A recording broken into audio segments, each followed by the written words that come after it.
Pobasara pera tino yenda kumbusha uko kufa kunopeka kusafa ande chamze wampone si apo achazo uya iye anonika shira kumbusha de chamze ewa de chamze ewa apone de chamirana ye de chamze ewa de chamze ewa de maja atemo maoko ake de chazo fara kwazo kuona uso wake ne kupenya kwema ziso wake wo moyo wangu kumukuzane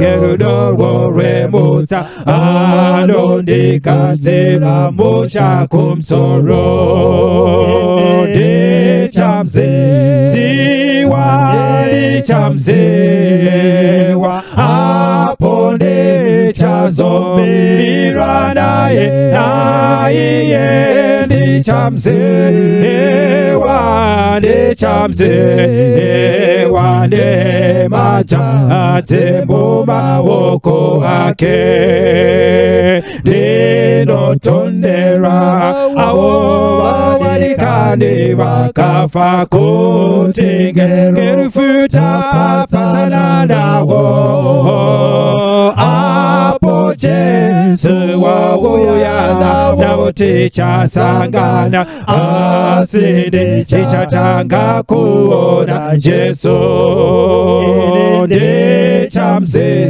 siwa chamze wa apone chicha mirana ye de chamze wa de chamze wa de macha atembo mawoko ake achande tungamira kupida masambara apoti singa zowine wirombo dicha imbane wesewi wiorwe kufara asili chichatanga kuna Jesu dichamze ziwa dichamze ewa apone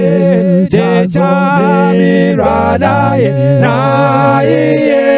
dichamze zewa dichamze ewa ne macha atemo mawoko ake.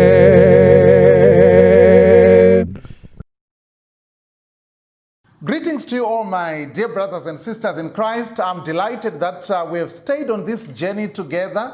And now we come to the last of the 7 churches. That is what we're talking about in this presentation.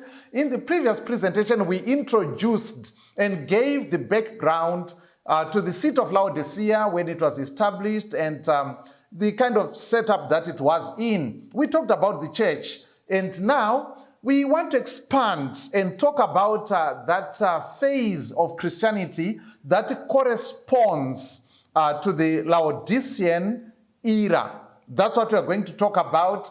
And I'm also going to touch on Adventism toward the tail end of this presentation. So please, we have got some very important things. You pray for me and I pray for you. In fact, let us pray together.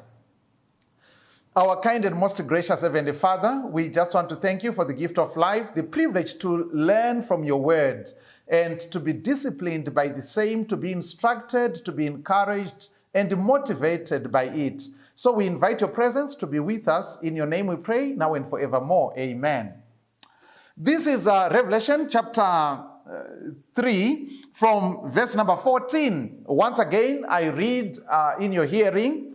To the angel of the church in Laodicea, write, these are the words of Amen, the faithful and true witness, the ruler of God's creation. I know your deeds, that you are neither cold nor hot. I wish you were either one or the other.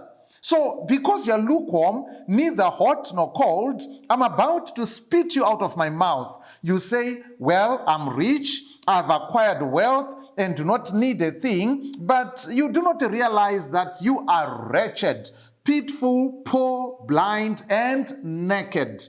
I counsel you to buy from me gold refined in the fire, so that you can become rich, and white clothes to wear so you can cover your shameful nakedness, and salve to put on your eyes so you can see.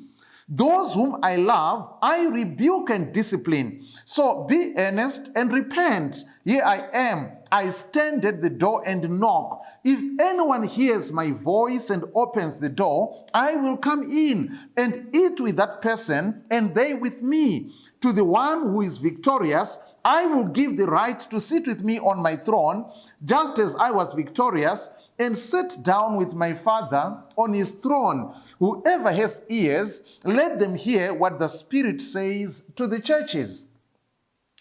And so we talked about the city of Laodicea.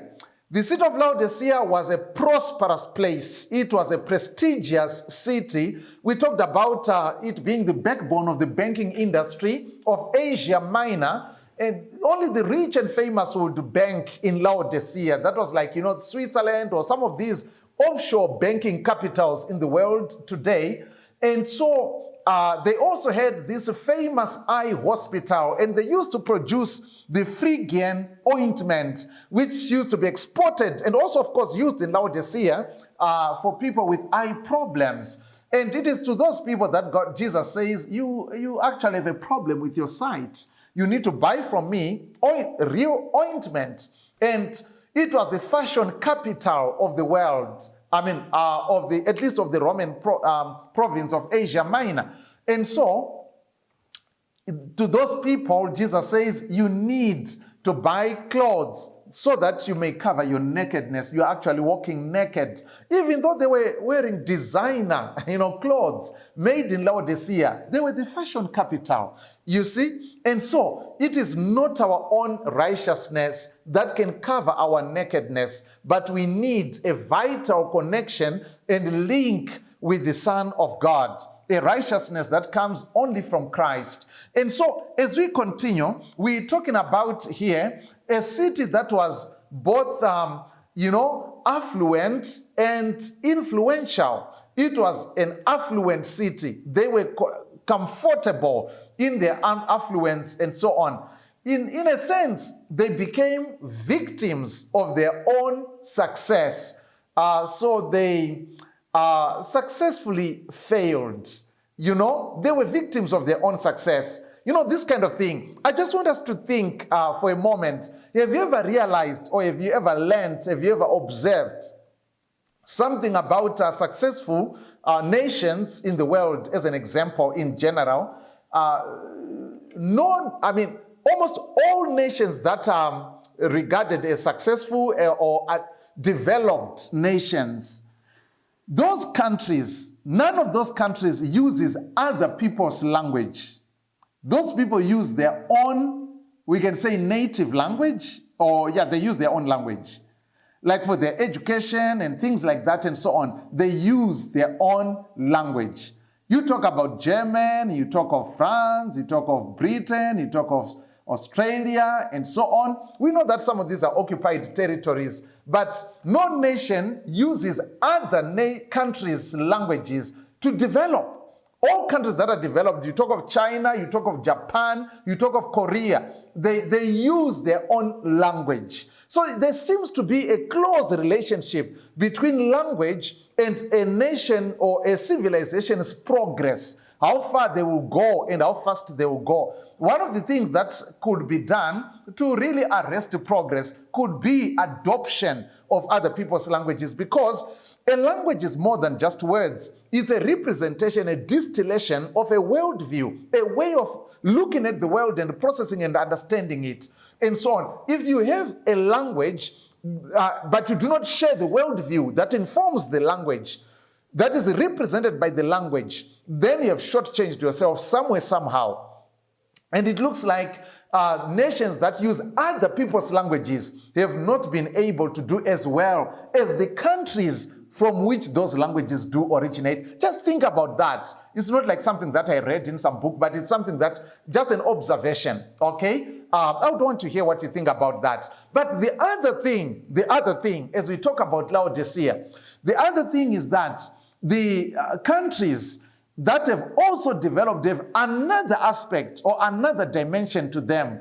It is that particularly when you're looking in the western part of the world, when you look into the western part of the world, you will observe or you will see that these are countries that have that have used, when you look at the Western countries, okay, or countries that have been influenced by the Western culture, okay?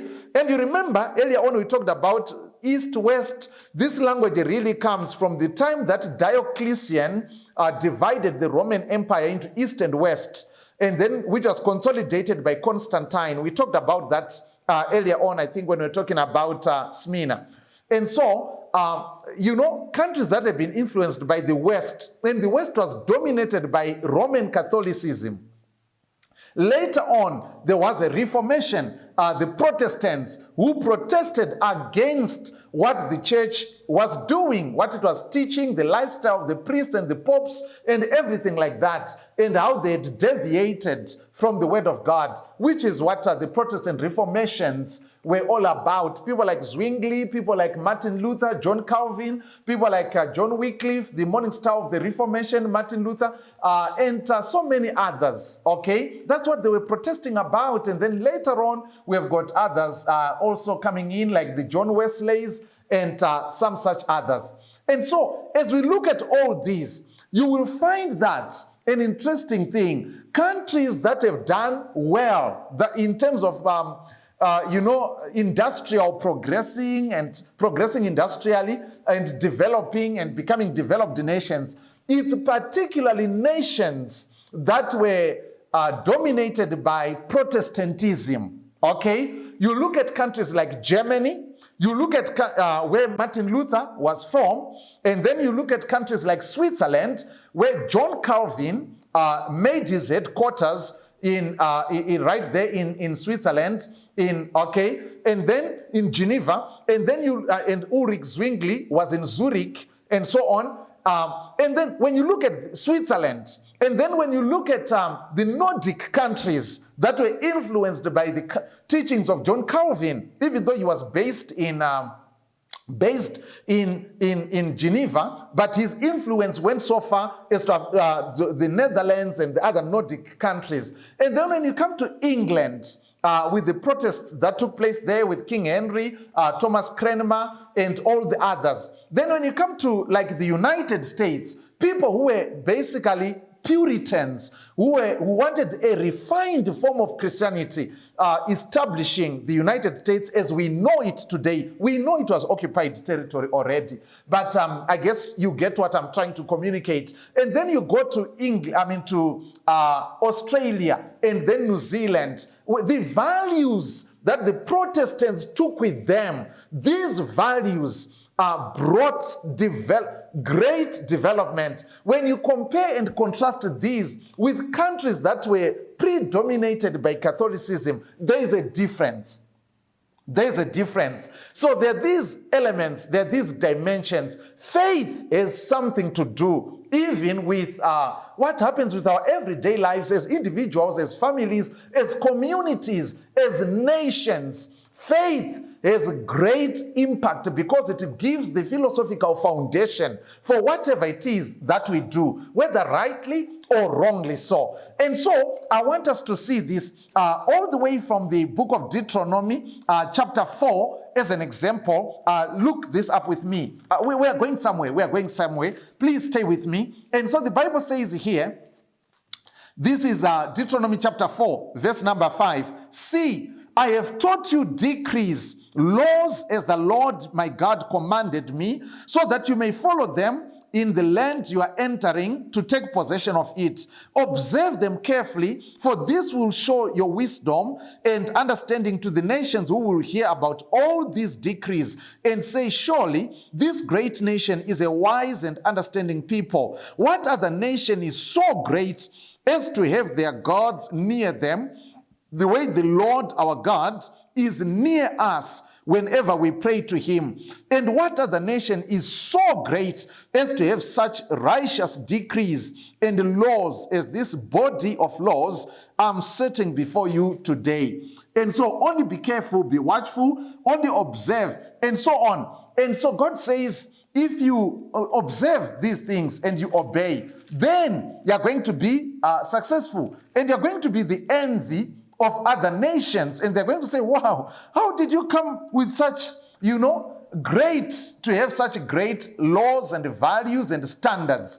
When you come to Deuteronomy chapter 28, another example, we find there the blessings and curses. Blessings from chapter 1, from verse number 1, Deuteronomy 28, all the way to verse number 14. These are blessings. If you obey, I will bless your fields, I will bless your livestock, and you'll be prosperous. That's what God says. In other words, when God has given and they've implemented or followed what he has taught, the values, the laws that he has given them to govern their lives, the nation of Israel was going to be prosperous and also to be the envy of other nations. But then there's something here that is written, or that I want to read from this is page 32 of this book, The Fat Lady and the Kingdom. This is a book written by Dr. George R. Knight. And so he says, in fact, he's quoting John Wesley, the founder of the Methodist Church. And so the problem of success. Wherever riches have increased, this is John Wesley's words. These are John Wesley's words. Wherever riches have increased, the essence of religion has decreased in the same proportion. Therefore, I do not see how it is possible in the nature of things for any revival of true religion to continue long. For religion must necessarily produce both industry and frugality, and these cannot but produce riches. But as riches increase, so will pride and love of the world in all its branches. So, although the form of religion remains, the spirit is swiftly vanishing away. Now, this is the quagmire, the catch-22 situation. This is the situation that as a people implement the values that Christianity brings, that the Bible gives us, working hard, whatever your hand finds to do, do with all your mighty, and all these principles, for example, in the book of Proverbs, industriousness, go to the ant, you sluggard, and so on and so on. All these principles, when we implement them, they cannot but just bring success. And as the success increases, spirituality decreases. And this is what John Wesley had observed even by his time. That, as I said earlier on, when you look at the nations that have followed the path of Christianity and that have also, especially those that embraced the Protestant values, like Switzerland, you look at Germany, they became leading, just like God said to Israel, that if you implement these things, you'll be the envy. Right now, there are not many people looking for passports to go to Zimbabwe. But there are many people in Zimbabwe looking for passports maybe to go to Germany, or looking for visas to go to some of these destinations, these countries that I'm talking about. It's because they become the envy of the nations through the values that came with Christianity, particularly in the form of Protestantism. And so this is the situation that we find. So as people implement these values, success comes. But as success comes, spirituality diminishes, of which it is the spirituality which brought about the success, or the values that ensured that there is that success. So this is the situation. And so we're talking about Laodicea, a city or a church that was in a prosperous and successful city. And that church became complacent spiritually. They became self-sufficient. Not only that, but also getting to the extent of being arrogant and even thinking that they can do business without Jesus, locking Jesus outside. Is it not the case today that in those nations that were prospered by the values that came out of the Bible, particularly through Protestantism, are these not also the countries that right now are at the forefront of shutting God out of their schools and shutting him out? It's not a coincidence. That is what characterizes the spirit of Laodicea. I have my insurance, I have my policies, I have my going to heaven for what? Is it a holiday destination? When are we coming back? If ever we go there, and so on. I mean, there's that attitude. There's that attitude. Look at our world today. Look at our world. The nations that are pushing and pushing hard on things like abortion and saying that this should be liberalized and made accessible and subsidized, made affordable to everybody. It's a woman's right to terminate an innocent life that is growing inside them. Look at the countries. It's not countries like China or whatever. It's countries that have Christianity as their historic faith. And not just any kind of Christianity, Protestant Christianity. In predominantly Catholic countries, such nonsense is not there. Countries that are pushing today and trying to force down everybody's throat that we should embrace homosexuality and all these other alternative sexual life forms. The countries that are pushing that today are countries that historically were Protestant countries, have become so successful and perhaps arrogant as well. I don't know, but possibly arrogant as well. To such an extent that they can even threaten other countries in this world that we can wipe you off the map of the world. And we don't even need approval of the United Nations Security Council. We can do without that. And so on and so on. And do whatever with impunity.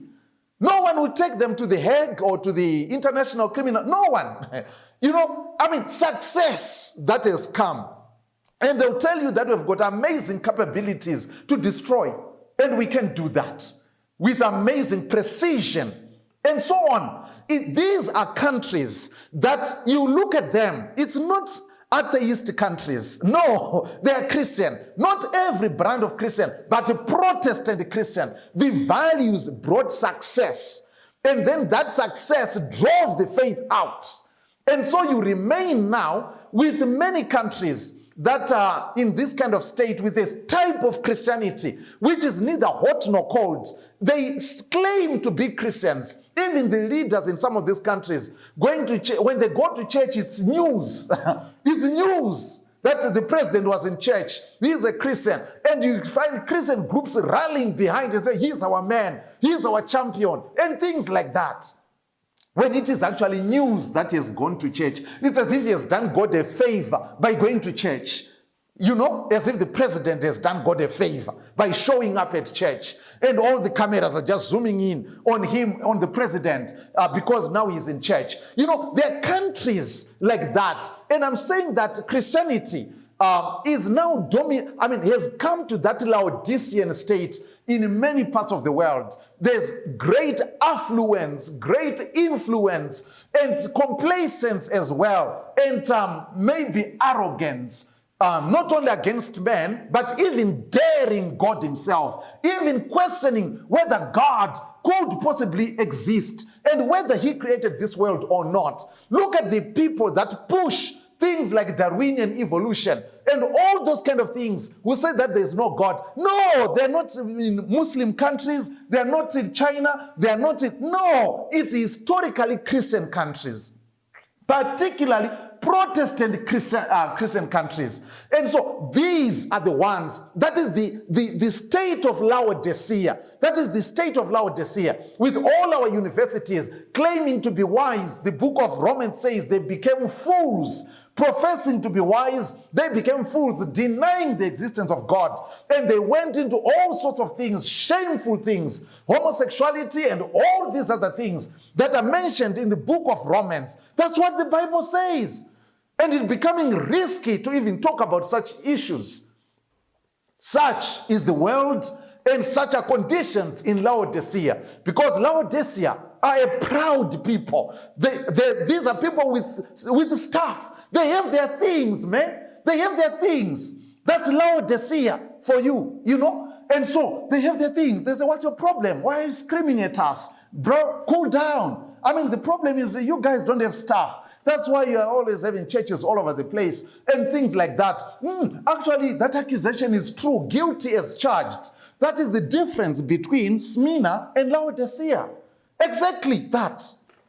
Because Smyrna is poor, and yet God says you are rich. In material possessions you have nothing, but spiritually you have great wealth.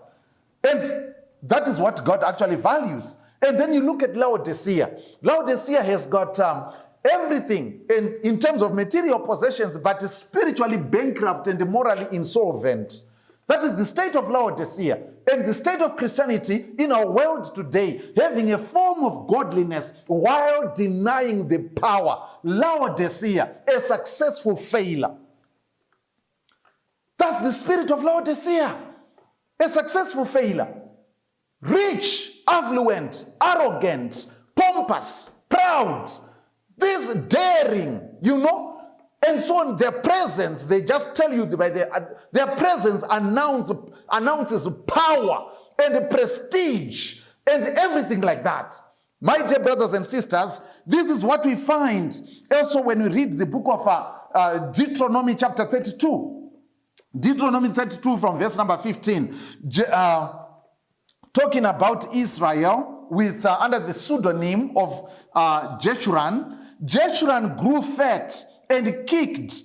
Filled with food, they became heavy and sleek. They abandoned the God who made them and rejected the rock, their savior. They made him jealousy with their foreign gods and angered him with their detestable idols. To false gods, which are not God, gods they had not known, gods that recently appeared, gods your ancestors did not fear. You deserted the rock who fathered you. You forgot the God who gave you birth. The Lord saw this and rejected them because he was angered by their sons and daughters. I mean, talking about Israel, the Bible says from verse 18, if we read just a few verses up, he says, God talking about what he did for Israel. He made him ride on the heights of the land and fed him with the fruit of the fields. He nourished him with the honey from the rock and with oil from the flinty crag, with curds and milk from herd and flock,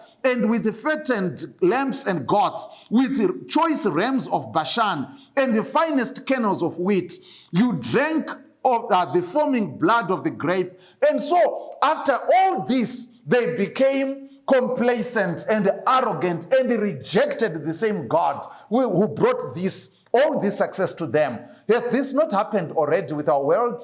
Talking about the era of missions, we talked about all that when all missionaries were going all over the place and so on. Now you go to different parts of the world.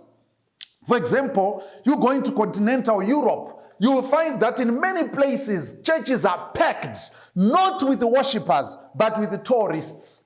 In other words, the church buildings are relics from an era in the past when people were not yet sophisticated, when people thought they needed God's help, to make it in life, when people didn't know better, when they couldn't just touch the wall and some things happen in the house, when people needed, and so these are relics, and you find churches packed, not with the worshippers, but with the tourists. I remember one time, my wife and I, we were in Romania, and in one of the churches that we visited, you see, they had a very beautiful pipe organ, and they told us that it had been donated from one of the countries in Western Europe, who were, the church was being converted into a nightclub. And so they said, anybody who's willing to ship this, we are donating it free, but we cannot ship it to you. And so that's how this church got this beautiful pipe organ as the church was being converted into a nightclub. You know, that is the spirit of Laodicea. And so God says he was not pleased with their sons and daughters so he rejected Israel. In other words, the first generation, they were fervent, they had their faith, they were strong, but the subsequent generations, having inherited all this success, well, they didn't care about God. They just lived wallowing in riches and wealth and prosperity and pomp and fanfare, and that's it. And that can happen even in a family. That your grandfather, your great-grandfather, the first person to accept Christianity, may have been known or may be known to have been a person who was fervent in their faith, your grandmother, and so on. But look at the children and the children's children and the great-grandchildren. You look at them. It's now just a formality, just going through, and maybe they're benefiting from all those ethical values and so on, which brought success and prosperity to the family. But as for them as a generation, Laodicea, neither hot nor cold. Yes, in church they're still there, but well, it's because it's our church, it's just a tradition, and so on. You look at the successors, even of the reformers. You look, I mean, we're talking about successors of the Reformation here. Those are the ones we're talking about. Look at the fervence that was in people like Martin Luther. Look at Ulrich Zwingli. You look at all these people, John Huss, Jerome, and so on. How fervent they were, how committed they were. And then look at the subsequent, even those who are still in the faith communities that began in time with these people. And you see that there is a change. There is a drastic change. The spirit of Laodicea.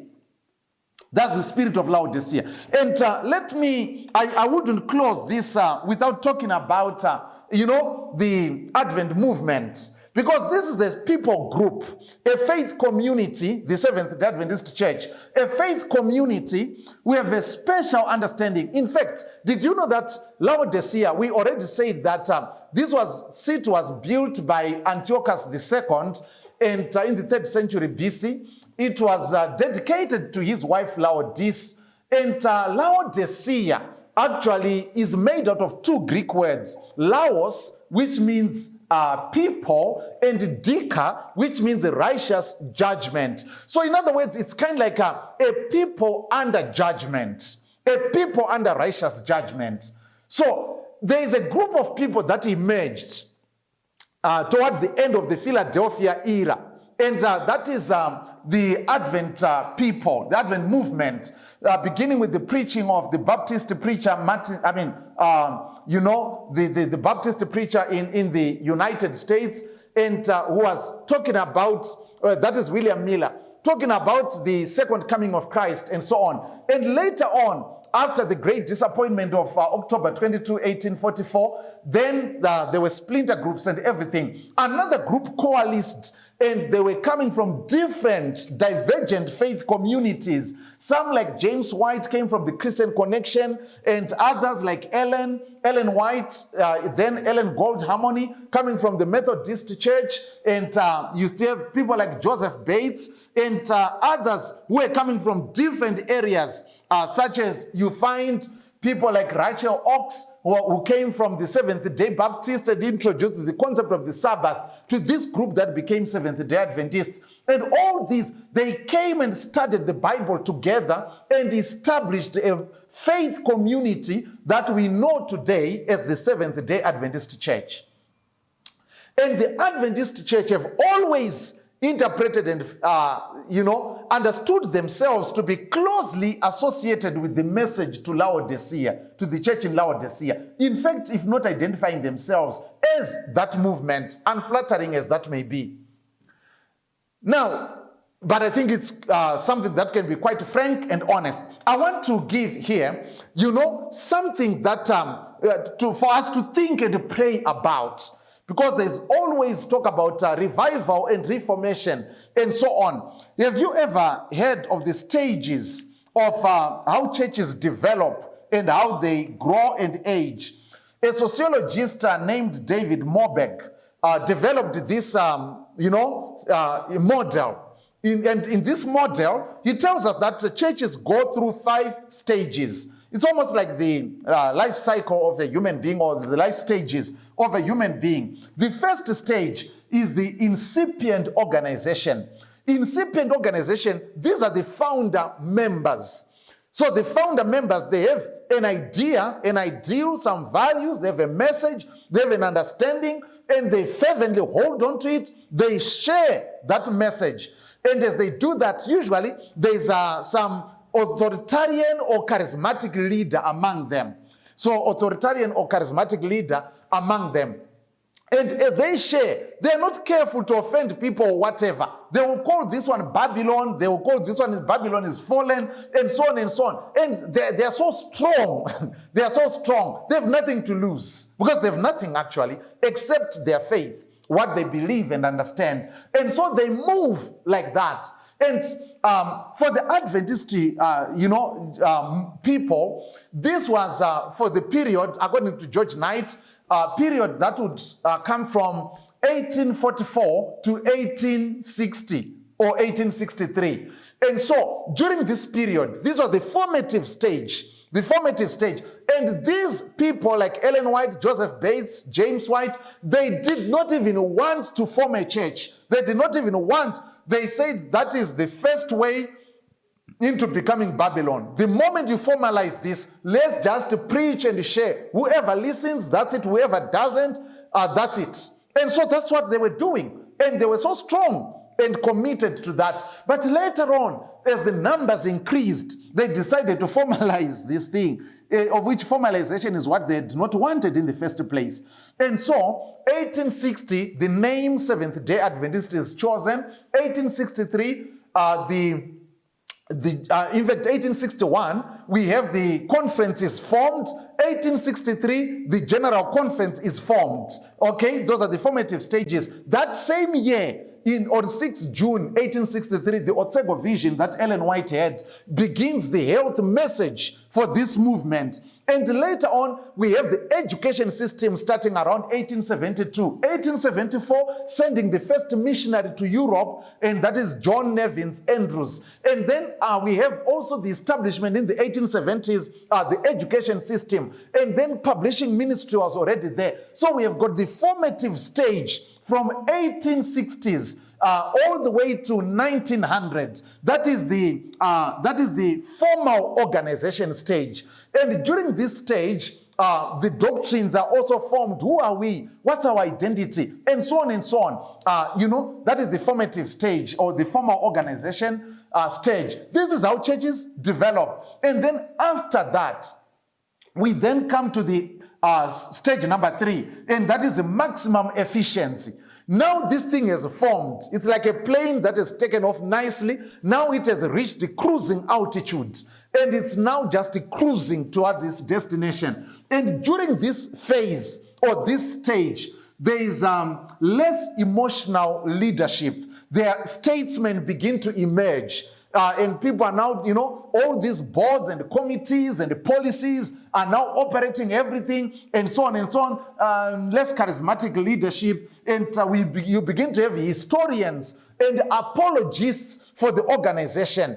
And the crowning moment for this, at least with regards to the Adventist Church, was 1956. Until then, this movement was regarded as a sect. Or as, some such other name, which is not, flattering. And the movement fought tooth and nail to shake off this label of a sect, of that kind of movement, to shake that off and be accepted as just a regular movement or a church movement. And that happened in 1956. When the leading fundamentalists in the United States then extended a hand of friendship and shook hands with Adventism and said, now you are a brother, now you are a sister. You are no longer just a sect, You are no longer, just a movement that is following so and so and things like that. And so this is something that actually came with a lot of effort. It didn't just happen on its own, by the way. It came with a lot of effort to say, okay, and so people tweaked and toned down here and there, okay, let's not be more aggressive in our presentation. Let's be, so that it's acceptable and it's, which is different from what the founders would have done. In fact, George Knight says, if you were to bring back people like Ellen White, James White today, they would not fit in very well in the Adventist church today. Because their style of stage one will not fit in well with the later stages that the church has now reached to. Their style of the charismatic style, it would not fit in well. It wouldn't. And neither they nor we would be very comfortable. Okay? I mean, that's quite something there. And so that is the stage of historians and apologists. And then after that stage, we then get to the stage of institutionalism. So in this stage, institutionalism, formalism now saps the group's vitality. Things are now concretized in policies and things like that. And we are not suggesting that policies are a bad thing. But we're saying that these things can actually get to a point where they become self-serving. And then we've got also bureaucracy. There's so much bureaucracy to do something. It's no longer happening, that fast. And even if it's something that is meant for the good of the mission, this committee, has it voted, what is the action number, and things like that, and so on and so on. And this is the stage that you then get into. And then there's careerism. Careerism, that means people who are now working in the church, many people, I'm not saying all the people, but many people begin to join the church workforce or to work, not necessarily because they are primarily driving the mission, which the movement stands for, but because it's a good job offer. It's a great opportunity. I can't miss this because, children will be taken care of, housing and everything like that. And so there's careerism and things like that. And so you'll find that maybe, for example, farms that were acquired with the purpose of establishing industrial education and institutions to be self-sustaining, they lie derelict. No one is interested in that because that's not what their career is about. Those things are about the mission of the institution. But when you begin to enter into careerism, forget about those farms. People are just looking for, whatever it is that legitimately gives them a claim to a paycheck at the end of the month. That's what they do. And that's what careerism is all about. And so that happens when you begin now to get into stage 4. And I don't know if it's happening among us or not, but it's something to think about. If we're there, we need to think. If we're not yet there, let's pray that we never get there. But these are the things that begin to happen. And there can be a lot of bickering and, infighting and so on for positions, jostling and pushing and shoving and so on. I want to get into this office. There are these privileges, there are these perks that comes with being. The founders in stage 1 are not interested in, there are no perks to talk about. There are no perks. They just, they have a vision, an idea, which they are running with. And there are no perks. And also in this stage, by the time you get to formalism, you don't want to ruffle feathers. So even the preaching and everything like that, even some of the doctrinal positions of the founders begin to be neglected and they become archaic. And so they're just left there. Otherwise, you ruffle feathers because now you have got this huge institution. You have now this huge institution. And so you need to be careful that you don't offend nobody. Don't say no, nothing. Otherwise, someone is going to get offended. So even the preaching, the teaching, everything is just nice to everybody, and so on. Because you've got a huge institution, what if this kind of benefit that you're getting from the state or wherever, if you are deprived of it? So be nice. So in other words, now the mission is to preserve the institution. You see, successfully failing. You have become so successful that now you are doomed. You are now a victim of your success as a movement, as a people. And that's how the Laodicean spirit happens. And under such circumstances, it becomes possible to do church with Jesus locked outside. Under such circumstances, it becomes possible. And by the way, there's stage number 5, which is the last one, and this is disintegration. And when it gets there, there's over-institutionalism, there's indifference, there's so much red tape all over the place, corruption can be rampant, obsolescence, and these are the kind of things that brought about the Reformation, which we talked about, the Protestant Reformations. They were brought about because the church had got to a tipping point. It had gotten to the state of disintegration and hence the splintering of Christianity. And this happens. This did not just happen that time alone. It happens many times over and over with organizations. If a movement is not careful to observe these things and to monitor where they are and what's happening within the system, you begin, even in this movement, you begin to, in the past general conference sessions that have taken place and the debating that has taken place, you begin hearing people proffering the possibility that, well, if it's like that, we can go our separate ways. This is how it happens. And especially that the church does not develop uniformly. Okay? The oldest part of the Adventist church is the North American division. And so they've gotten to a certain stage. And for example, the church in Rwanda may not be at that stage yet. North America division could be, I'm not saying it is, could be, as an example, be at stage number 4. And yet, the church in Rwanda or Zimbabwe or Zambia or maybe Papua New Guinea could be in stage number 3, or they're just exiting stage number 2. And so there can be all these tensions with some people saying that, okay, what's wrong? Let's start a movement, we call it Seventh Gay Adventist. And so you begin to see us discussing this in our universities, but it's shocking to someone in Swaziland or in Lesotho or maybe wherever, where the church maybe is at this another stage. Because the church came to different parts of the world at different times. So the developmental stages are not uniform across the board. But I'm simply saying that, brothers and sisters, when we hear calls for revival and reformation, this is part of what could be happening. I'm not saying that is what is happening. You can decide on whether that is the case or not. But I think Moberg gives us a good template through which we can appreciate the message that is given to Laodicea. Look at the church today. It is the second largest education system in the Christian world. It is one of the most impressive healthcare systems in the world. The church has got such, printing facilities and whatever, all these things that are there, multimedia facilities, and so on and so on. That is a huge success. But it can also come with compromises if we are not careful. It could possibly. And then toning down until you can no longer be identified from anybody else.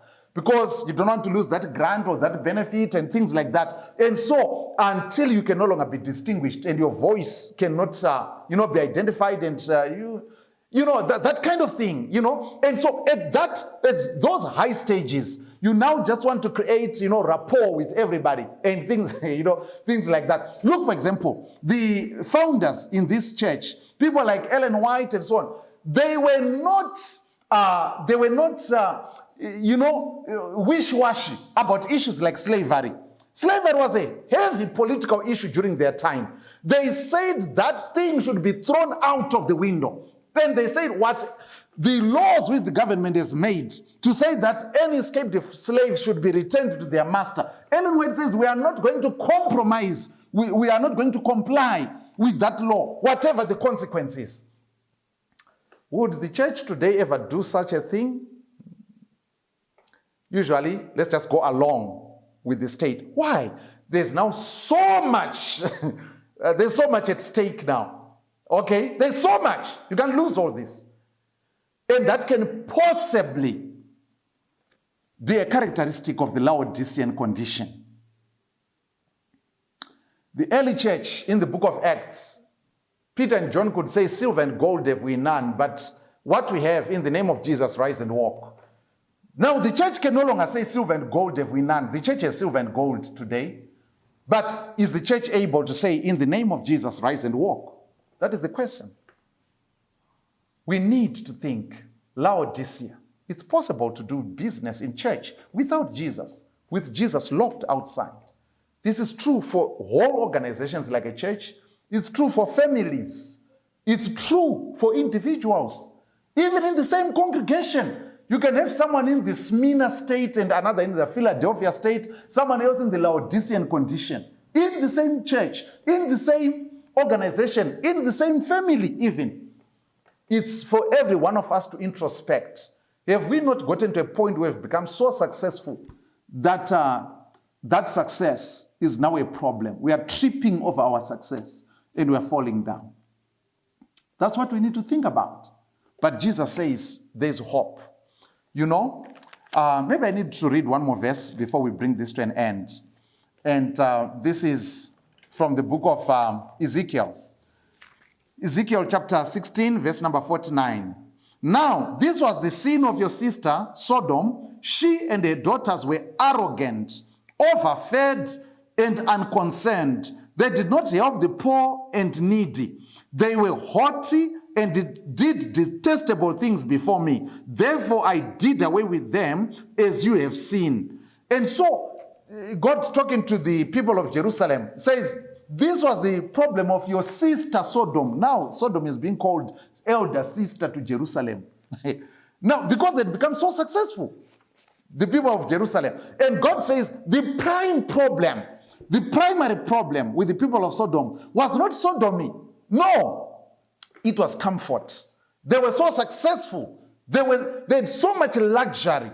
They were so successful. And it gave them all the time and resources to invent new sins. You see, that was the problem. The main challenges in this world, all these kind of things, moral and ethical issues that are being pushed and promoted all over the place, they are not promoted by poor countries. They are promoted to poor countries by rich ones. And God says that was the problem of Sodom. Their primary problem was not sodomy. No, that was an opportunistic infection of the primary problem. Prosperity and arrogance. And they thought they could do without God. Is this not happening in the Christian world today? Is this not happening in your family, in mine? Where is the church today? But Jesus says, there is hope. If you repent, I'm knocking on the door. If you open, I'll come in. If we ignore that knock, we are headed for disaster. May God help us to think about these things and to pray for the work of the Lord and for every believer in this army of God. And you know, George Knight summarizes the 5 stages that we talked about in 3 words. Movement, machine, monument. We already came from the movement and we got to the machine, efficiency. May God help us never to get to the monument stage where the church is now just a monument, a relic from a religious past. May God help us. May God bless us. And who is the church? That's you and that's me. May we always have a vital connection with Jesus. Let us close our eyes in prayer. Our kind and most gracious Heavenly Father, may glory and honor come to you, Lord, for only you are worthy to be praised. We just want to commit and dedicate ourselves to you, Lord, that the Laodicean spirit may not characterize and describe who we are. We want and yearn for a vital connection with you, the fervence of the Philadelphia phase, and to be faithful like the people in Smyrna. Lord, may you help us, whether as 3rd, 4th, 5th generation Christians, or as people coming from countries that have had the Christian faith for many generations, may we discover you anew for ourselves. May your name be praised, may your name be glorified. In the name of Jesus, our Lord and Savior, we pray. Amen.